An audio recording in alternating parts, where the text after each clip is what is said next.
commençons en allant au livre de Colossiens, s'il vous plaît, chapitre 1, verset 24. Colossiens 1, verset 24.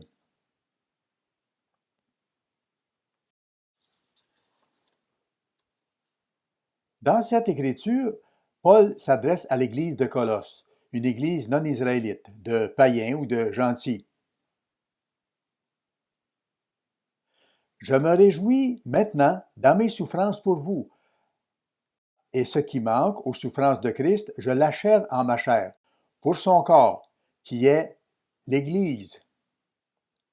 Il parle de l'Église, du corps du Christ, et de son ministère au service de ce corps. Verset 24, c'est d'elle que j'ai été fait ministre selon la charge que Dieu m'a donnée auprès de vous, afin que j'annonce pleinement la parole de Dieu, le mystère caché de tout temps et dans tous les âges, mais révélé maintenant à ses saints. Quel est ce mystère? De quoi parle-t-il? Verset 27. Dieu a voulu leur faire connaître la glorieuse richesse de ce mystère parmi les païens, savoir Christ en vous, l'espérance de la gloire. Christ en vous, l'espérance de la gloire. C'est un mystère pour le monde, même à ce jour. Vous savez, c'est un élément manquant. Si nous ne l'avons pas, tous nos efforts pour changer, pour grandir et pour vaincre seront frustrants. Nous allons nous frapper la tête contre le mur et nous ne saurons pas pourquoi. C'est ce que Paul fait ressortir ici. Alors, permettez-moi de vous poser une question. Aimeriez-vous avoir davantage la pensée de Christ? Aimeriez-vous cela? Nous parlons ici de Jésus-Christ vivant en nous l'espérance de la gloire. Si oui, comment faire? Voyons maintenant Jean chapitre 6, verset 63. Jean 6, verset 63.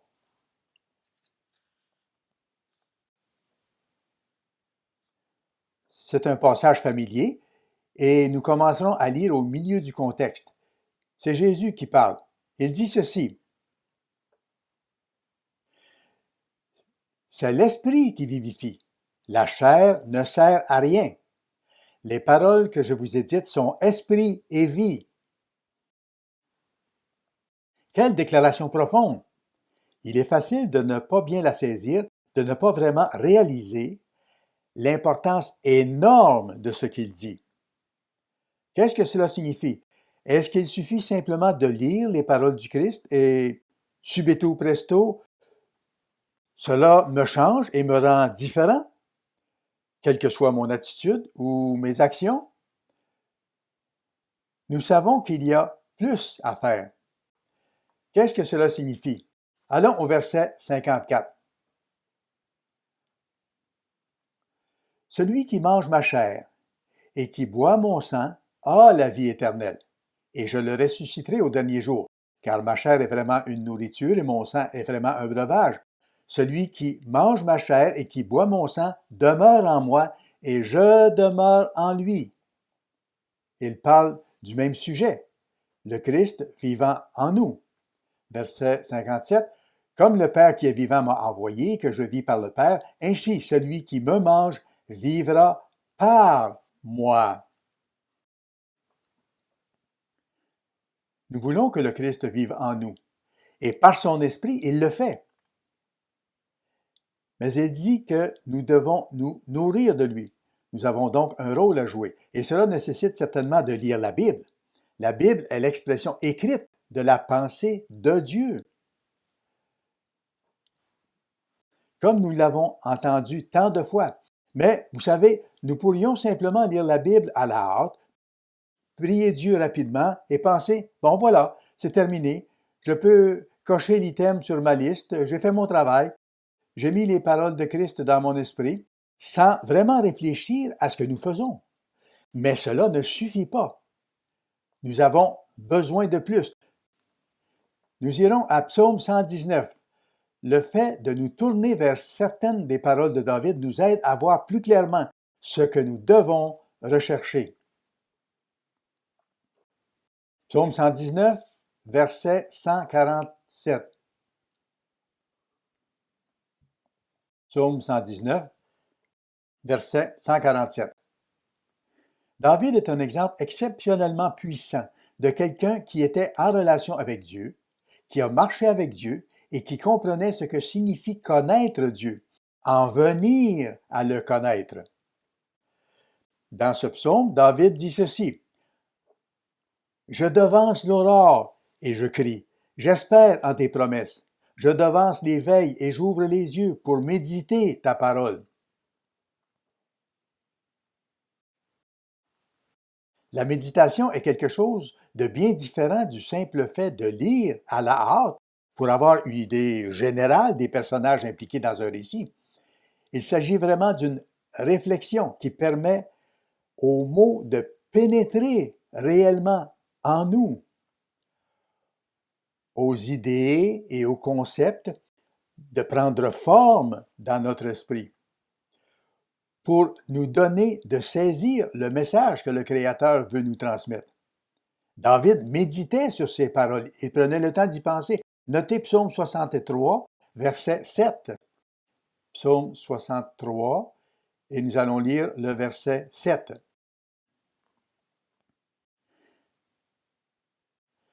Dans ce psaume, David a écrit: « Lorsque je pense à toi sur ma couche, je médite sur toi pendant les veilles de la nuit.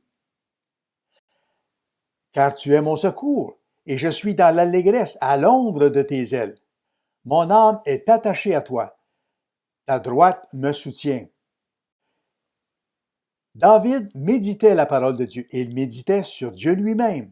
Il prenait le temps de réfléchir profondément à l'être qui avait inspiré ces paroles, celui qui avait transmis ses pensées et ses concepts. Il s'appliquait à examiner et à évaluer. Que fait cet être et comment pense-t-il? Quelles sont ses pensées? Au moment même où David écrivait, il désirait être aussi proche de Dieu que possible.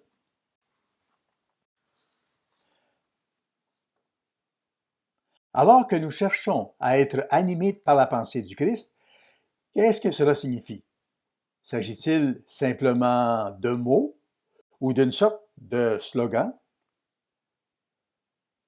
Ou méditons-nous réellement pour comprendre la pensée du Christ? Réfléchissons-nous à ce qu'elle est vraiment et la laissons-nous changer notre façon de penser? J'aimerais en parler aujourd'hui parce que nous pouvons prier pour avoir l'esprit, la pensée de Dieu, nous pouvons même lire à ce sujet, mais si nous ne faisons pas attention, ce sera seulement un item à cocher avant de passer précipitamment à autre chose. Et nous ne nous arrêtons pas vraiment pour réfléchir à ce que nous lisons et à qui nous parlons. Voici le titre de mon message aujourd'hui. Méditer sur la pensée du Christ. Méditer sur la pensée du Christ. Au fur et à mesure que nous avancerons dans le sermon, nous allons méditer. Nous allons parler et réfléchir à plusieurs aspects du fonctionnement de la pensée du Christ. Alors que nous nous efforçons d'acquérir et que nous demandons à Dieu de nous donner aussi cette même façon de penser. Considérons différents aspects de notre vie. Commençons par la paix. Numéro 1. Aimeriez-vous avoir plus de paix dans votre vie? Et quand je dis paix, je veux dire paix d'esprit, paix intérieure, un sentiment de paix et d'équilibre dans votre vie. À l'opposé de ce qu'est la tourmente, qui rend frustré et anxieux. Aimeriez-vous avoir plus de paix dans votre vie? Je pense que nous aimerions tous être en paix, à un degré ou à un autre. Nous vivons dans un monde stressé. Nous risquons de nous énerver et même de nous laisser submerger par les événements. C'est très facile. Quand j'étais enfant, j'avais tendance à m'inquiéter et à me stresser à propos de différentes choses. Je me souviens d'une nuit, j'étais allongé dans mon lit pendant que mes frères dormaient. Nous partagions la même chambre et nous avions des lits superposés. J'étais étendu dans le lit du haut et je m'inquiétais au sujet d'un exposé que je devais présenter le lendemain, un compte-rendu de lecture. J'étais en 5e année, j'avais environ 10 ans et je me souviens cette nuit comme si c'était la nuit dernière parce que j'étais allongé sur la couchette supérieure, regardant par la fenêtre. C'était une belle nuit en fait. La lune était pleine et brillante à travers la fenêtre et j'étais absolument terrifié, terrifié par le discours que je devais donner le lendemain. N'est-ce pas un peu ironique que je vous parle de cette expérience alors que nous parlons comme ça? J'étais terriblement terrifié. J'ai survécu à mon compte-rendu de lecture, mais ça a été un moment stressant dans ma vie. Et je m'en souviens comme si c'était hier. Je crois qu'il est utile en vieillissant de se rappeler que nos enfants sont parfois stressés, que nos enfants ont des peurs, qu'ils ont des inquiétudes et qu'il ne faut pas minimiser ces inquiétudes ou ces peurs. Elles sont très réelles. Nous pouvons les aider à traverser ces moments. Je me souviens aussi qu'un peu plus tard, cette année-là, en 5e année, j'étais avec un ami de ma classe et nous parlions. Il avait une sœur qui avait obtenu son diplôme cette année-là, un diplôme du secondaire. J'avais aussi une sœur qui graduait aussi cette année-là. Et pour une raison quelconque, nous parlions de nos sœurs. Je ne me souviens pas pourquoi, mais je me souviens du changement qui s'est produit dans mon esprit. Je me souviens avoir pensé, eh bien, un jour peut-être que j'obtiendrai aussi mon diplôme. Et vous savez quoi? Un jour, peut-être que je ne m'inquiéterai pas des choses qui m'inquiètent aujourd'hui, parce que je serai grand, je serai plus âgé, j'aurai grandi et je serai différent. Cette petite pensée me permettant de visualiser un moment de ma vie où les choses seraient différentes était vraiment encourageante face aux peurs que je devais affronter à l'âge de 10 ans, en 5e année. Quand à mon tour j'ai obtenu mon diplôme, 6 ou 7 ans plus tard, je n'ai pas pensé aux peurs que j'avais à l'âge de 10 ans. Effectivement, mon désir s'était réalisé. J'avais par contre des soucis nouveaux et différents, comme c'est souvent ce qui se passe. Je crois qu'il est utile pour nous de méditer en pensant à la façon dont les choses pourraient être différentes, comment elles pourraient se passer. Quand nous souffrons, quand nous luttons, il est bon de nous projeter dans un temps futur où ce qui nous dérange maintenant ne sera plus un problème. Allons à Jean, chapitre 14, verset 25. Jean 14, le verset 25.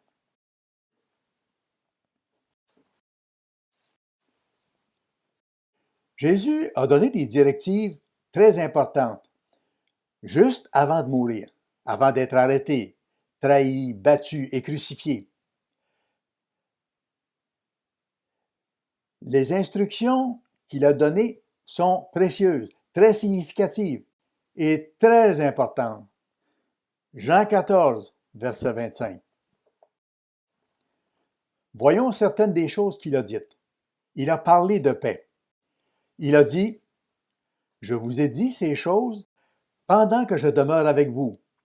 Mais le Consolateur, l'Esprit Saint que le Père enverra en mon nom, vous enseignera toutes choses et vous rappellera tout ce que je vous ai dit. Je vous laisse la paix, je vous donne ma paix. Je ne vous donne pas comme le monde donne. Que votre cœur ne se trouble point et ne s'alarme point. » Alors, aimeriez-vous avoir plus de paix, frères et sœurs?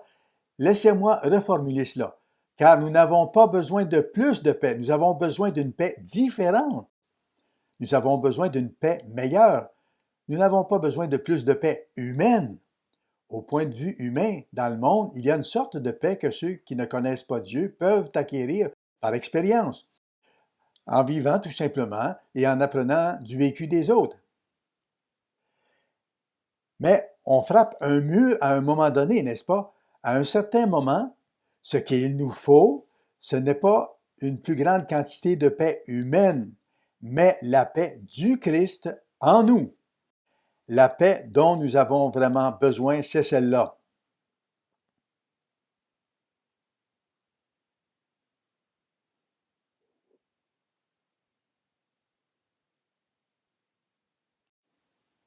Quand nous avons l'Esprit de Dieu, nous avons la pensée du Christ.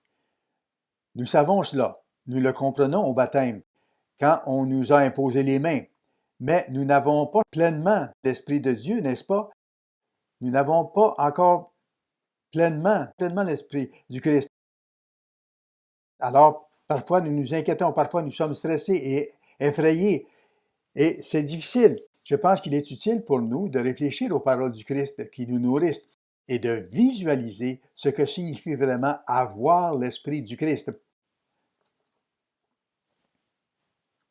Vous savez, il a affronté l'épreuve la plus difficile de sa vie. Imaginez quand il a parlé à ses disciples. Essayez de voir les choses avec ses yeux, pour ainsi dire.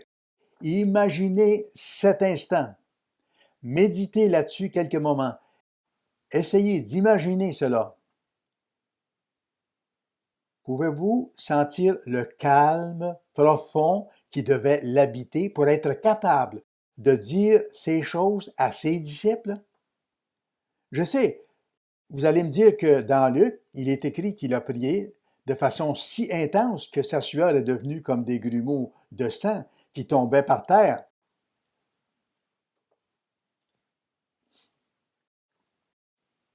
Absolument, il subissait une grande pression. Il était soumis à un stress énorme. Mais en même temps, comment aurait-il pu dire ce qu'il a dit à ses disciples sans avoir un profond sentiment de paix, sans avoir un profond sentiment de calme et de tranquillité? Il ne paniquait pas. Je crois qu'en pareille situation, la plupart d'entre nous auraient certainement paniqué à ce moment-là, sachant ce qui allait arriver quelques heures plus tard. Il n'y avait pas de panique en lui. Pensez-y. Et c'est à cet esprit que nous avons accès.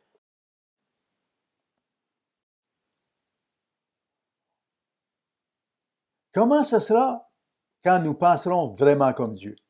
Quelle sorte de paix aurons-nous? Visualisez cette paix. Le fait d'y réfléchir peut même nous donner un peu plus de paix maintenant, alors que nous luttons.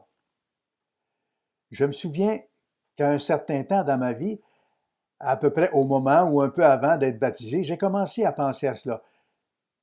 J'avais tendance à m'inquiéter très facilement. Je n'avais pas changé. Je m'inquiétais encore, mais de choses différentes, en tant que jeune adulte. Je me souviens avoir pensé, wow, ce serait incroyable, incroyable, merveilleux, quand j'aurai l'Esprit de Dieu. Sa pensée. Je ne crois pas que Dieu passe son temps à s'inquiéter là-haut au troisième ciel.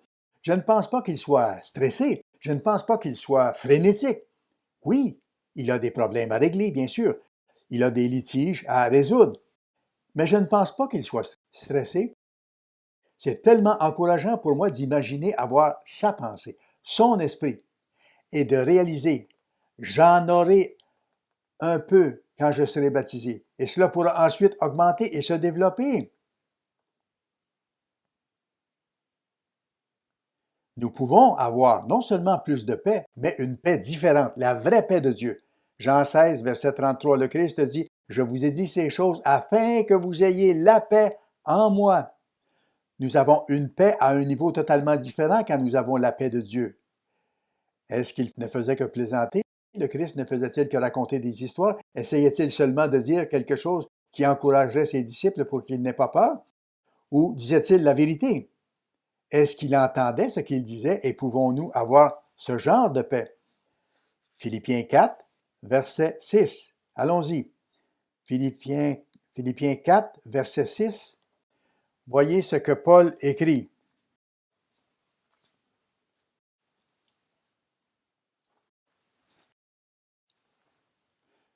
Ne vous inquiétez de rien. Rappelez-vous que Paul était en prison quand il a écrit ces paroles étonnantes. Mais en toute chose, faites connaître vos besoins à Dieu. par des prières et des supplications, avec des actions de grâce, et la paix de Dieu, qui surpasse toute intelligence, gardera vos cœurs et vos pensées en Jésus-Christ. J'aime ce verset parce que parfois nos problèmes sont si nombreux, si grands, si insolubles, et durent depuis si longtemps et on n'en voit même pas la fin. Peut-être que ce sont des problèmes de santé, des problèmes financiers ou personnels, et ils ne vont pas disparaître de sitôt. Il y en a que nous ne pouvons pas résoudre, nous pouvons seulement les gérer. Paul dit que la paix de Dieu surpasse la compréhension. Elle dépasse la logique. Elle va bien au-delà de tout ce que nous pouvons imaginer pour nous sortir des problèmes. Nous pouvons avoir accès à cette paix. Nous avons besoin de l'Esprit de Christ, pas de notre esprit à nous, qui que nous soyons. Nous avons besoin de l'Esprit du Christ, de sa pensée, pour avoir ce genre de paix. Imaginez ce que ce sera que d'avoir la pensée de Christ en abondance. Peut-être avons-nous besoin de méditer là-dessus de temps en temps. Pensez-y et laissez-vous vraiment imprégner de sa pensée, parce que c'est à son esprit que nous avons accès. C'est ce vers quoi nous nous dirigeons et c'est ce que nous pouvons avoir dans une certaine mesure dès maintenant. Cela peut nous aider à traverser les difficultés que nous devons affronter. C'est cet esprit qui est à notre disposition. Nous pouvons avoir cette paix maintenant, dans une moindre mesure, bien sûr, et plus tard, nous l'aurons pleinement. C'est tellement encourageant. Examinons un autre aspect de l'Esprit de Christ. L'expression « développer l'Esprit de Christ » n'est pas la meilleure expression, parce qu'elle laisse entendre que c'est quelque chose que nous pouvons construire, que nous pouvons bâtir, sur laquelle nous pouvons travailler. Autrement dit, si nous sommes assez bons, nous pouvons le développer. Mais ce n'est pas du tout le cas. C'est quelque chose que nous devons plutôt recevoir, quelque chose d'extérieur à nous, que nous n'avons pas naturellement. En fait, ça doit être l'Esprit de Christ en nous. Le deuxième aspect de l'Esprit du Christ, c'est la joie. Numéro 2, la joie. Aimeriez-vous avoir plus de joie? Laissez-moi reformuler cela. En fait, pas plus de joie, mais une joie différente, meilleure. Pas une plus grande quantité de joie humaine, mais une joie différente, la joie du Christ en nous.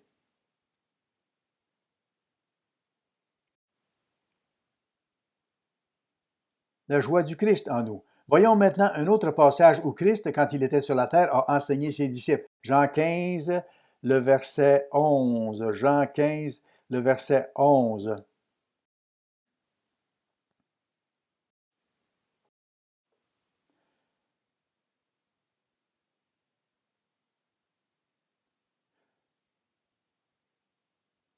Jean 15, verset 11. Je vous ai dit ces choses afin que ma joie soit en vous et que votre joie soit parfaite. Wow! Encore une fois, imaginez-vous à sa place. Il ne traversait pas une période très joyeuse, n'est-ce pas?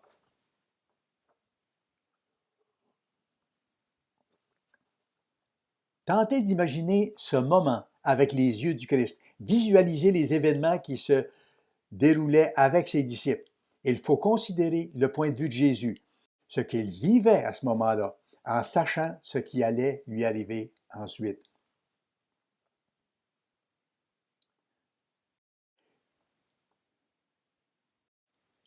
Il y avait pour lui beaucoup de douleurs et de grands traumatismes en perspective. Mais à quoi pensait-il? Et de quoi parlait-il à ses disciples? Il leur parlait de joie. Et il disait, vous pouvez avoir ma joie et je veux que vous l'ayez en abondance. Quelle était sa joie à ce moment-là? Quand vous considérez la vue d'ensemble, il avait presque terminé son ministère. Il avait presque fini d'accomplir la partie la plus importante de ce qu'il était venu faire pour que tous ses frères et sœurs, pour que nous tous puissions finalement avoir l'occasion de naître dans sa famille.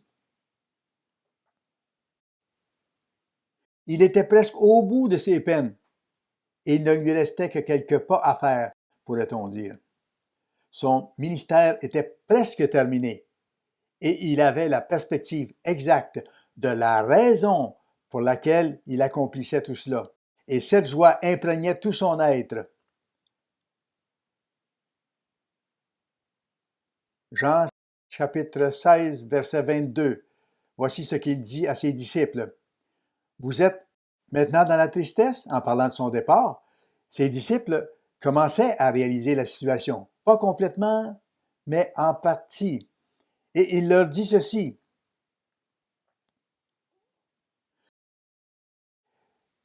Mais je vous reverrai et votre cœur se réjouira et nul ne ravira votre joie. En ce jour-là, vous ne m'interrogerez plus sur rien. En vérité, je vous le dis, ce que vous demanderez au Père, il vous le donnera en mon nom. Jusqu'à présent, vous n'avez rien demandé en mon nom. Demandez et vous recevrez, afin que votre joie soit parfaite. Puis il compare cette joie à celle de la naissance d'un enfant.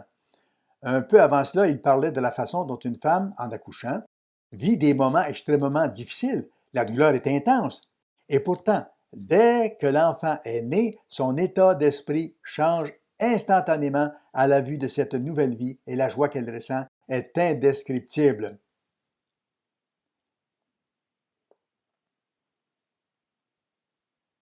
Jésus était animé d'une joie incompréhensible compte tenu de ce qu'il traversait, une joie humainement impossible. C'est ce qu'il avait à l'esprit.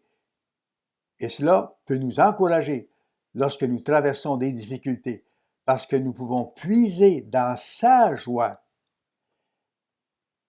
Il a dit qu'elle était aussi pour nous. Hébreux chapitre 12, Hébreux chapitre 12.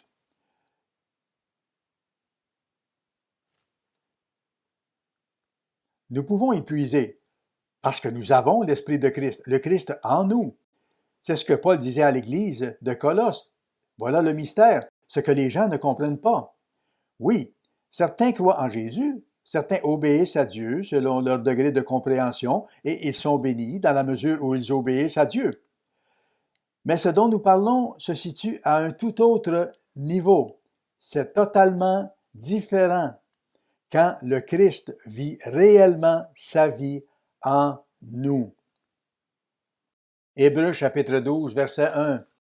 Nous donc aussi, puisque nous sommes environnés d'une si grande nuée de témoins, rejetons tout fardeau et le péché qui nous enveloppe si facilement et courons avec persévérance dans la carrière qui nous est ouverte, ayant les regards sur Jésus qui suscite la foi et l'amène à la perfection. En échange de la joie qui lui était réservée, il a souffert la croix, méprisé l'ignominie et s'est assis à la droite du trône de Dieu. Jésus était parfaitement conscient de la raison pour laquelle il était là. Et cela lui procurait de la joie. Concernant l'avenir, il savait ce qu'il accomplissait. Parfois, nous perdons courage parce que nous oublions pourquoi nous sommes ici.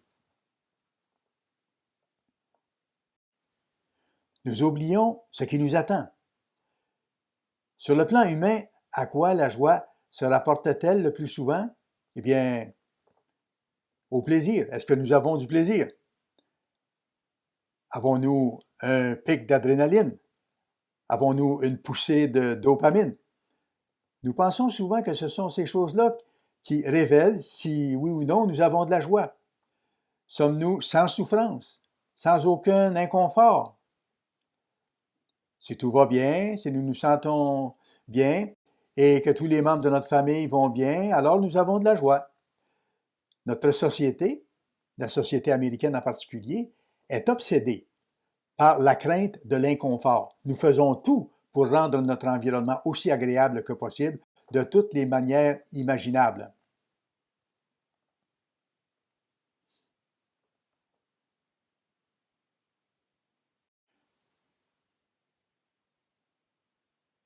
Au fil du temps, on a de plus en plus l'impression que, puisque nous vivons à la fin des temps, le but de la vie dans la civilisation occidentale est d'éviter l'inconfort.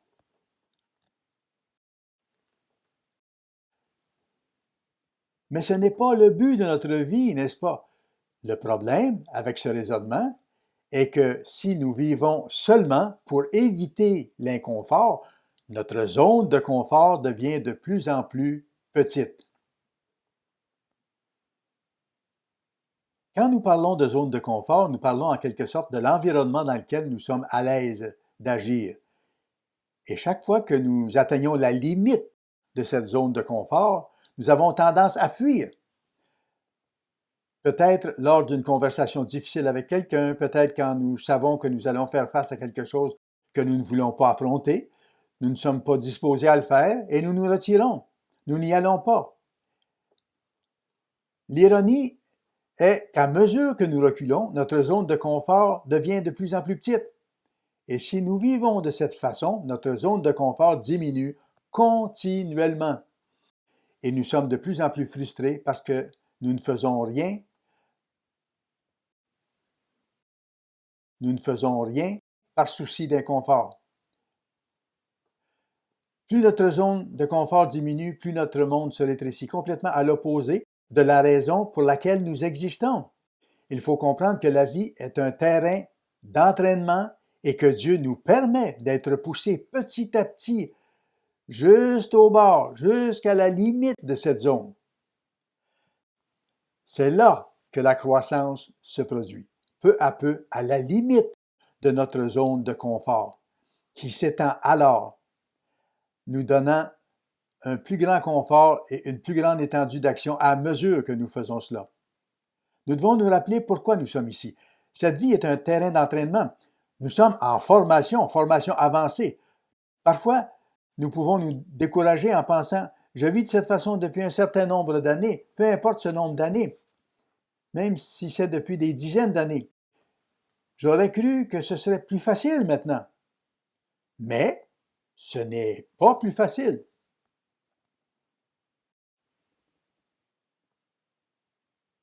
En fait, certaines choses auxquelles je suis confronté aujourd'hui sont plus difficiles que ce que j'ai affronté auparavant. Et je me sens coupable parce que c'est comme si quelque chose n'allait pas. Puisque je vis de cette façon depuis tant d'années, pourquoi ai-je l'impression que cela devient de plus en plus difficile? Eh bien, quand nous suivons une formation, il est logique que Dieu permette que nous ayons des épreuves.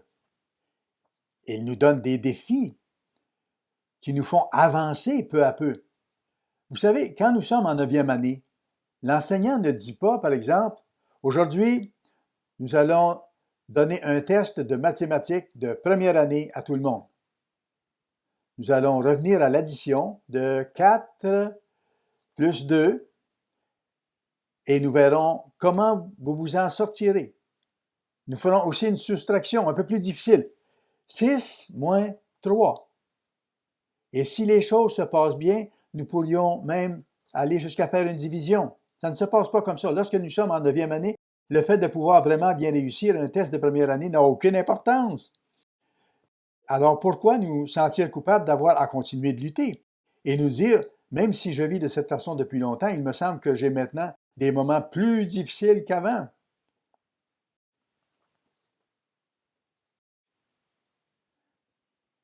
C'est une simple question de perspective, parce que Dieu nous permet de faire face à des épreuves plus difficiles. Quand nous sommes en 9e année, nous faisons du travail de 9e année, n'est-ce pas? Et c'est cela qui nous fait avancer. Nous avançons un peu. Serait-ce différent dans notre vie spirituelle? Nous devons nous rappeler pourquoi nous sommes ici. Nous sommes à l'entraînement. Nous avons besoin de la pensée de Dieu et nous l'avons par l'Esprit du Christ. Son Esprit est même appelé une huile de joie. Psaume 45, verset 7 mentionne une huile de joie. Pensons à Dieu et à Christ, là où ils sont présentement, à ce qu'ils font maintenant. Imaginez-les sur le trône de Dieu. Sont-ils malheureux? Sont-ils déprimés? Sont-ils frustrés?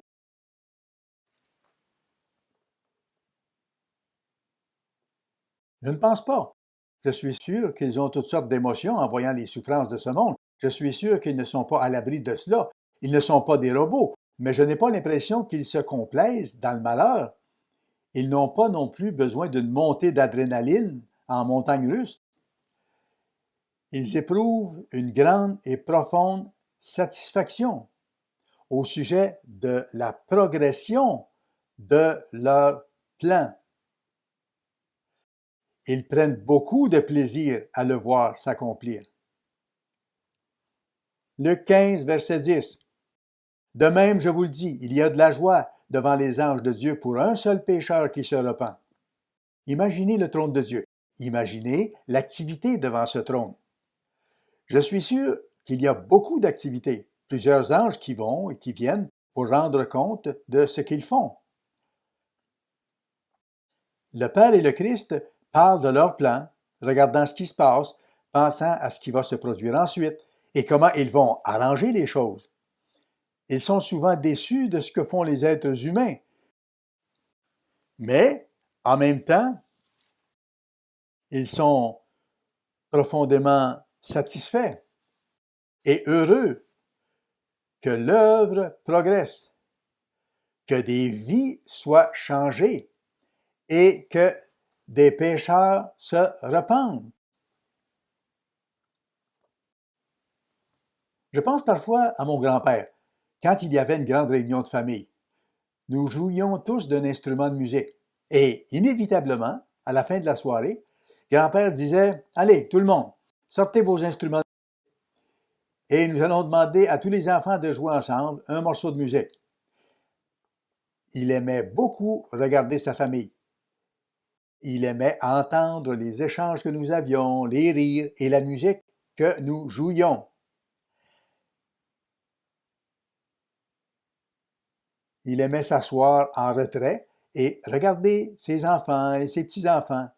Son visage resplendissait de plaisir. Quelle est, selon vous, l'expression sur le visage de Dieu quand il nous regarde?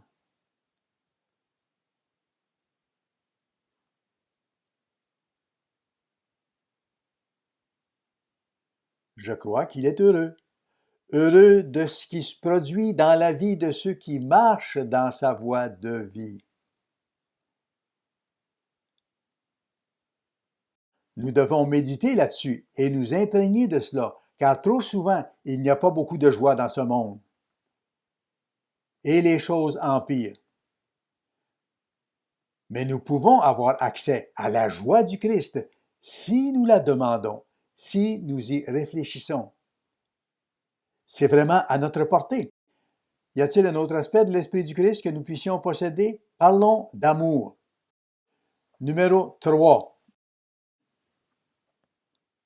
Aimeriez-vous avoir plus d'amour envers les autres? Encore une fois, c'est une mauvaise expression. Permettez-moi de reformuler. Aimeriez-vous avoir non seulement plus d'amour, mais une meilleure sorte d'amour? Une meilleure sorte d'amour. Jean, chapitre 15, verset 9.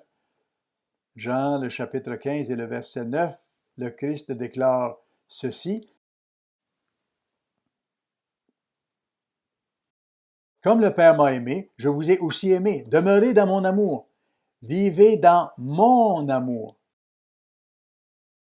C'est-à-dire de la même manière que moi, comme je pense à vous et à l'humanité, comme je vis, comme je suis.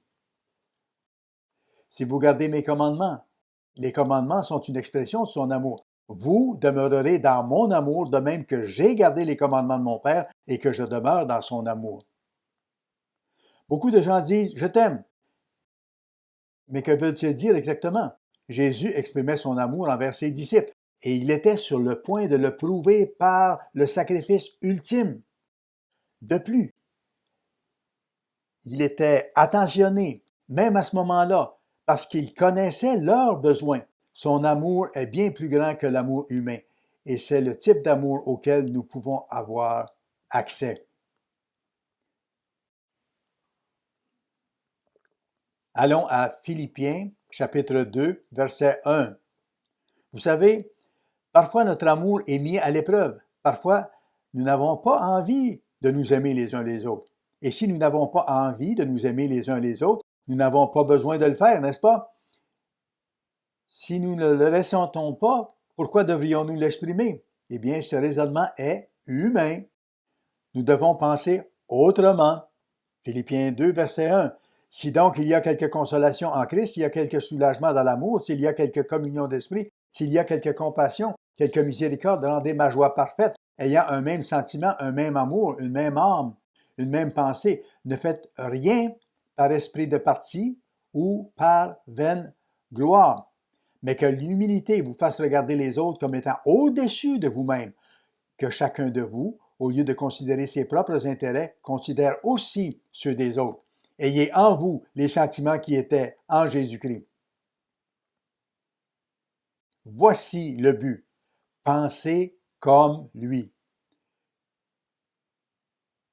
Comment Jésus et son Père nous considèrent-ils? Est-ce qu'ils nous aiment?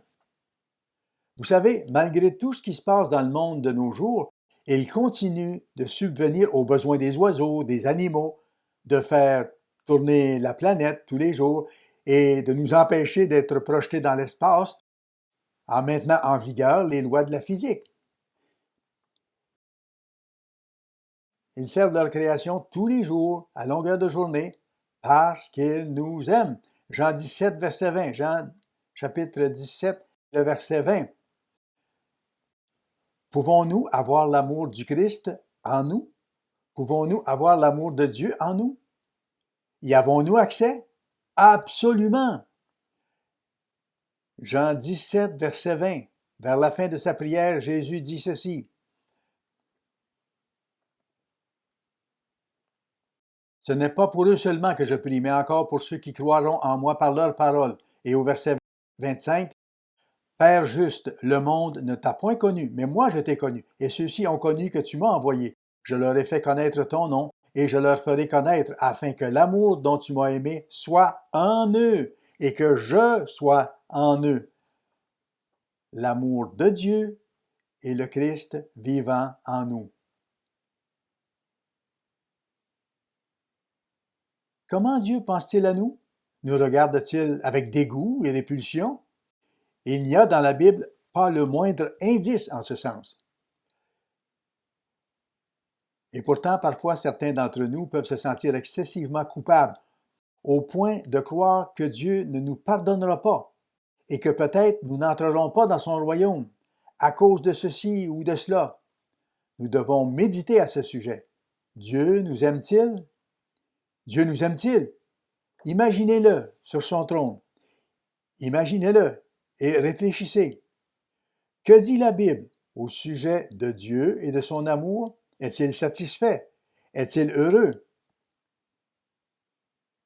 Nous savons qu'il a donné son Fils pour chacun dans le monde entier, alors que nous étions encore pécheurs. Et il nous a tellement aimés qu'il a donné son Fils. Mais est-ce qu'il vous aime personnellement? Certaines personnes ont du mal à accepter que Dieu puisse réellement les aimer, eux. Si c'est notre cas, nous devons demander de l'aide. Nous devons demander l'aide de Dieu et réfléchir à tout cela.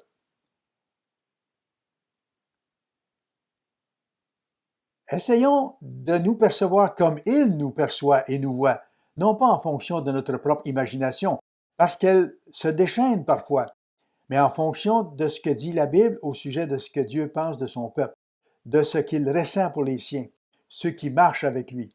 Nous avons besoin de comprendre que Dieu est pour nous, qu'il est là pour nous. 1 Jean, chapitre 4, verset 8, mentionne que Dieu est amour. Ce n'est pas une métaphore. Cela ne veut pas dire qu'il n'est pas vraiment un être, mais simplement un sentiment. Ce que cela signifie, c'est que amour est le meilleur mot pour décrire tout ce qu'il pense, tout ce qu'il fait, chacune de ses intentions. Et nous avons accès à tout ce qu'il est. Nous pouvons aussi en bénéficier.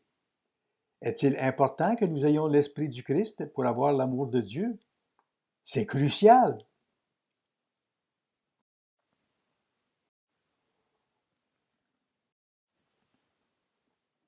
Le dernier aspect dont nous allons parler est celui de la foi. Numéro 4. La foi est une caractéristique de l'Esprit du Christ que nous devons méditer pour bien la comprendre et vraiment s'en imprégner. Allons à Galates, chapitre 2, et nous allons lire le verset 20. Paul écrit ceci, Galates 2, verset 20. J'ai été crucifié avec Christ, et si je vis, ce n'est plus moi qui vis, c'est Christ qui vit en moi. Voilà, nous le voyons encore et encore. Quand nous sommes baptisés et que nous avons reçu son Saint-Esprit, le Christ vit en nous. Le Christ vit en nous, cela signifie que nous pouvons avoir tous les aspects de sa pensée et de son esprit à mesure que nous grandissons, que nous marchons avec lui. Si je vis maintenant dans la chair, je vis dans la foi. C'est écrit haut, mais ça devrait être du Fils de Dieu qui m'a aimé et qui s'est livré lui-même pour moi. Vous pourrez vérifier dans un commentaire biblique ou une Bible interlinéaire. Il ne s'agit pas simplement d'avoir une grande quantité de foi humaine pour accéder à Dieu. Nous avons besoin de sa foi en nous. Sa foi en nous.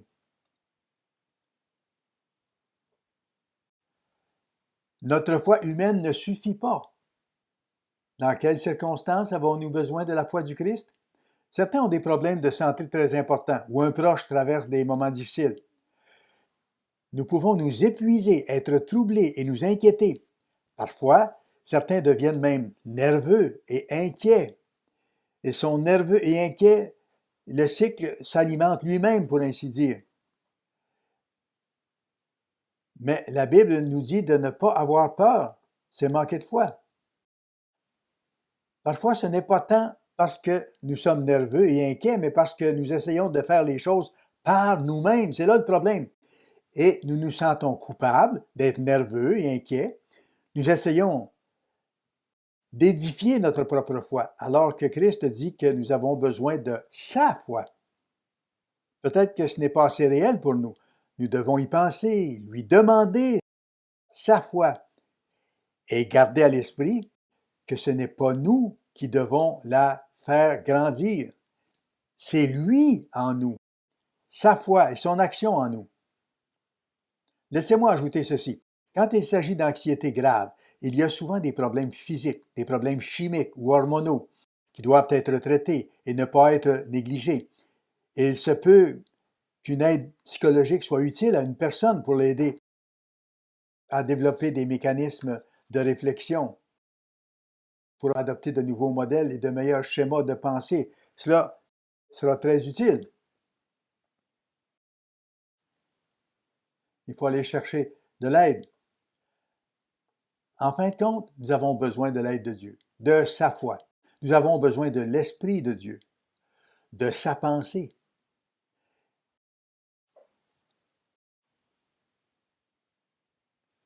Si nous sommes submergés par les tracas, que nous devons lutter pour surmonter les difficultés, demandons-nous, ai-je oublié de demander au Christ de mettre sa foi en moi? Ai-je oublié de réfléchir à ce qu'il pense de mon problème? Qu'en pense-t-il? Que ferait-il à ma place? Vous me direz, écoutez, il est Dieu, il peut tout faire. C'est exactement cela. Il est Dieu et il vit en nous par son esprit. Nous avons donc accès à cette grande puissance, à cet esprit, et nous en avons besoin.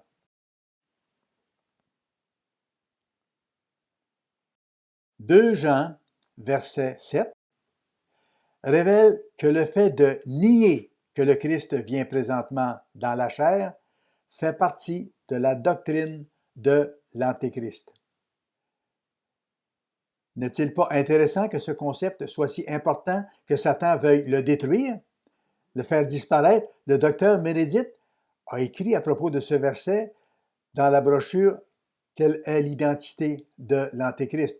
Et il explique qu'une partie de la doctrine de l'Antéchrist a pour but d'éliminer le concept selon lequel le Christ vit présentement dans les chrétiens.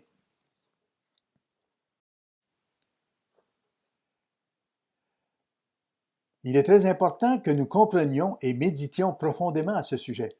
Le Christ vit en nous et par conséquence nous procure la paix, la joie, l'amour et la foi. Non pas ma foi, non une accumulation de foi humaine, mais la foi du Christ qui fait toute la différence. Allons maintenant au livre de Luc, au chapitre 17, s'il vous plaît. Allons à Luc, chapitre 17, verset 3.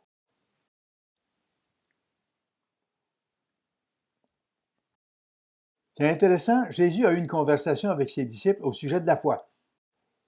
Et il a d'abord dit, « Prenez garde à vous-même. Si ton frère a péché, reprends-le, et s'il se repent, pardonne-lui. Et s'il a péché contre toi 7 fois dans un jour, et que 7 fois il revienne à toi disant, je me repens, tu lui pardonneras. » Les apôtres dirent au Seigneur, « Augmente-nous la foi. » Pensez-vous qu'ils auraient même pu dire cela un peu ironiquement? Ça nous est impossible de faire cela. Nous ne pouvons absolument pas pardonner 7 fois à notre prochain. C'est sûr qu'ils ne regretteraient pas sincèrement, puisqu'ils ont recommencé 7 fois. S'ils n'étaient pas sincères, pourquoi devrions-nous leur pardonner? C'est humainement impossible, parce que nous savons ce qu'ils pensent.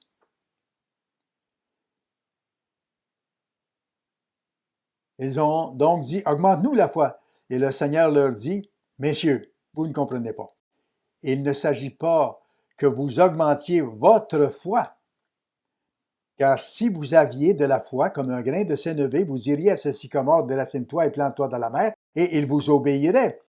Autrement dit, vous n'avez pas besoin de plus de foi, vous avez besoin de ma foi. Vous n'avez pas besoin de plus de foi, mais vous avez besoin d'une foi différente. Comme un grain de sénévé devient plus tard une grande plante, une infime quantité de ma foi peut faire des merveilles, peut faire des choses impressionnantes, peut totalement changer votre vie.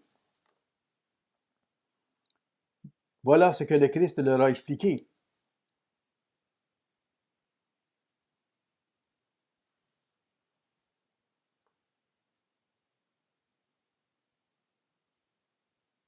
Matthieu 8, verset 23.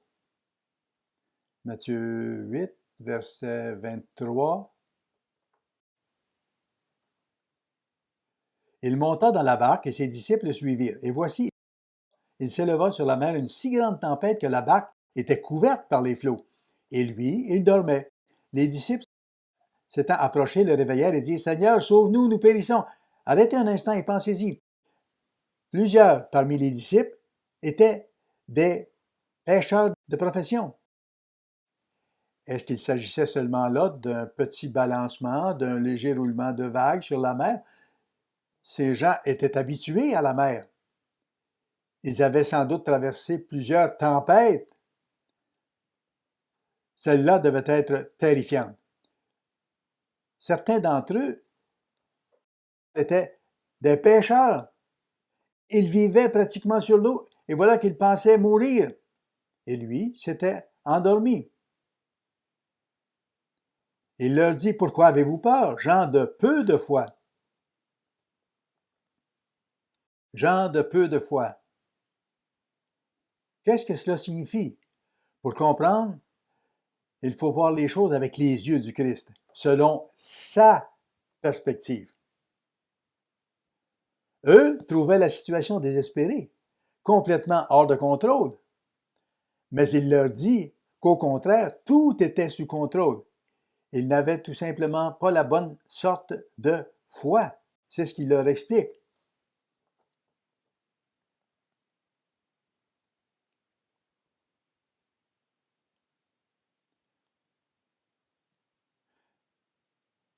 Alors il se leva, menaça les vents et la mer, et il y eut un grand calme. Ces hommes furent saisis d'étonnement. Quel est celui, disait-il, à qui obéissent même les vents et la mer? Qui servons-nous? Qui est celui qui est prêt à vivre en nous? Qui est celui qui est prêt à mettre son esprit en nous et à nous donner sa foi? Avons-nous déjà eu l'impression que notre situation était hors de contrôle? Voyons les choses avec les yeux du Christ.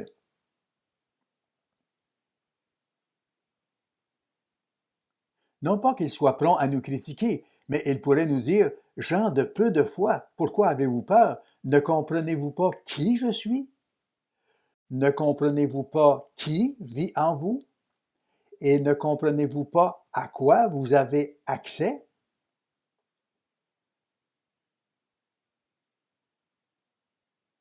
Qu'en est-il au juste? Nos pensées ne sont pas assez bonnes. Nous avons besoin des pensées de Dieu. Nous avons besoin des voix de Dieu. Ésaïe 55, verset 6. Ésaïe 55, verset 6, un passage familier.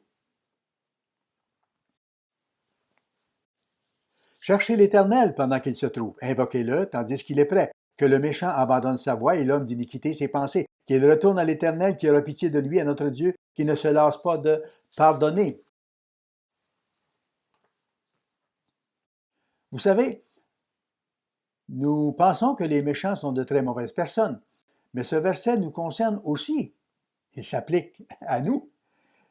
Il y a des moments où nous devons abandonner nos pensées, n'est-ce pas? Nous devons abandonner notre voie et nous avons besoin de nouvelles pensées. Nous avons besoin de pensées différentes et d'un esprit différent, car mes pensées ne sont pas vos pensées et mes voies ne sont pas vos voies, dit l'Éternel. Autant les cieux sont élevés au-dessus de la terre, autant mes voies sont élevées au-dessus de vos voies et mes pensées au-dessus de vos pensées. Nous avons accès à ces pensées et ces pensées peuvent devenir nos pensées. Voilà tout l'enjeu. 1 Corinthiens chapitre 2. 1 Corinthiens chapitre 2. Cela ne vient pas de nos propres efforts. Verset 11. Qui donc parmi vous connaît les choses de l'homme si ce n'est l'esprit de l'homme qui est en lui? De même, personne ne connaît les choses de Dieu si ce n'est l'esprit de Dieu. Or, nous n'avons pas reçu l'esprit du monde, mais l'esprit qui vient de Dieu, afin que nous connaissions les choses que Dieu nous a données par sa grâce. Comme M. Armstrong avait l'habitude de le répéter très souvent, nous devons avoir l'esprit de Dieu pour comprendre les choses spirituelles que nous ne pouvons pas comprendre par la pensée humaine. Mais Dieu nous a donné son esprit. Verset 15. L'homme spirituel, au contraire, juge de tout, et il n'est lui-même jugé par personne, car qui a connu la pensée du Seigneur pour l'instruire? Or nous avons la pensée de Christ. Nous avons la pensée de Christ. Quelle grande puissance! Et pourtant, en profitons-nous vraiment? Ou est-ce que pour nous, ce ne sont que des mots? Méditons-nous vraiment sur ce que cela signifie? Et cela change-t-il vraiment notre vie? Surtout quand nous avons désespérément besoin que le Christ vive sa vie en nous et mette ses pensées en nous. Allons maintenant à Jean, au chapitre 15, verset 1 pour conclure. C'est un processus de formation dont nous avons déjà parlé. Le Christ dit ceci: « Je suis le vrai cep et mon Père est le vigneron. Tout sarment qui est en moi et qui ne porte pas de fruits, il le retranche. Tout sarment qui porte du fruit, il l'émonte, afin qu'il porte encore plus de fruits. » Verset 4. « Demeurez en moi et je demeurerai en vous. Comme le sarment ne peut de lui-même porter de fruits s'il ne demeure attaché au cep, ainsi vous ne le pouvez pas non plus si vous ne demeurez en moi. Je suis le cep, vous êtes les sarments. »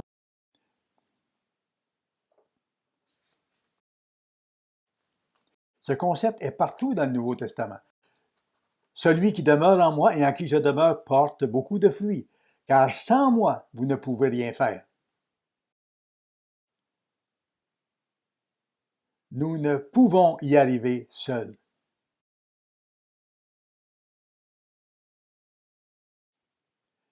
Et si jamais nous avons l'impression de ne plus pouvoir continuer, nous devons nous tourner vers cette écriture et réaliser la puissance que Christ nous offre.